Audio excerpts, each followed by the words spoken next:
12:01 শহীদ মিনারে পুষ্পস্তবক অর্পণ করবেন প্রধানমন্ত্রী তারেক রহমান। 21 ফেব্রুয়ারিতে 15,000 পুলিশ সদস্য মোতায়েন থাকবে শহীদ মিনার এলাকায়, জানালেন ডিএমপি কমিশনার। রোজার শুরুতেই কাঁচামরিচের ডাবল সেঞ্চুরি, লেবু, বেগুন ও ফলের দামে ঊর্ধ্বগতি।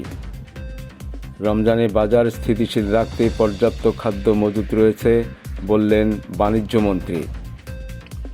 আন্দোলনের নামে জনদুর্ভোগ বরদাস্ত করা হবে না, কঠোর হুঁশিয়ারি দিয়েছেন র্যাব মহাপরিচালক।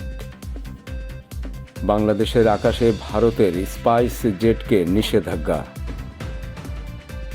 সত্তার পাটোয়ারিকে প্রধানমন্ত্রীর গবেষণা কর্মকর্তা নিয়োগ। প্রধানমন্ত্রী সহকারী ব্যক্তিগত চিকিৎসক হলেন মনোয়ারুল কাদির বিটু। নোয়াখালীর কবিরহাটে নিয়ন্ত্রণ হারিয়ে একটি তেলবাহী ট্রাক দোকানে ঢুকে পড়ায় 2 জন নিহত। গাইবান্ধায় ছিনতাইকারী সন্দেহে গণপিটুনিতে 2 জন নিহত।